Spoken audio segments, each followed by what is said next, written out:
ഏതായാലും നീ സ്തോത്രം പറയുന്നില്ല. അന്നാ തമ്പുരാൻ പറഞ്ഞ് മൂടിക്കെട്ടിയിരുന്ന ആളാ. ഇതില്ലാഞ്ഞ കാലത്ത് നീ അന്നേരം നീ കരിക്കുറ്റി ഇരിക്കുമ്പോൾ ഇരിക്കുകയല്ലായിരുന്നു. തമ്പുരാൻ പറഞ്ഞാലും നീ അങ്ങനെ തന്നെ ആയിരിക്കും, ഇങ്ങനെ തന്നെ ഇരിക്കും. നിന്റെ മുഞ്ഞി ഇനി ആരും കാണണ്ട. സൂസമ്മയുടെ ലിപ്റ്റിക്കും ഇനി ആരും ഇരിക്കടി, ഇരിക്കുക, അങ്ങനെ ഇരിക്കുക. അമേരിക്കക്കാരും കാനഡക്കാരും കേരളക്കാരും ഇന്ത്യക്കാരും ഇരിക്കടി, എല്ലാം ലിപ്റ്റിക്ക് വിട്ട് നടന്ന പോർക്കണ കഴുത ഇരിക്കും. നിന്റെ പുൾകാൻ ഇരിക്കടാ, നിന്റെ പുൾകാനുമായിട്ട് ഇരിക്ക. ഇപ്പം പുൾകാൻ കാണണ്ടേ ആർക്കും?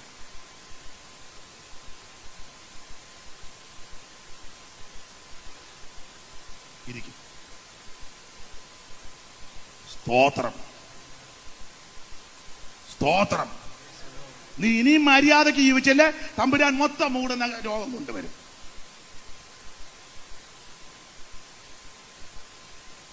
മനസ്സിലാകുന്നുണ്ടോ? ഇപ്പം മുഞ്ഞി മാത്രമോ മൂടുന്നുള്ളൂ.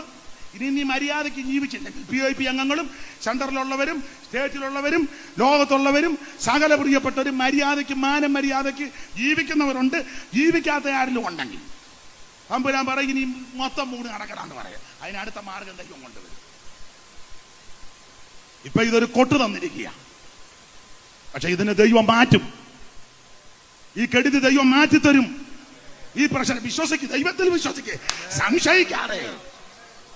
Hallelujah, praise the Lord.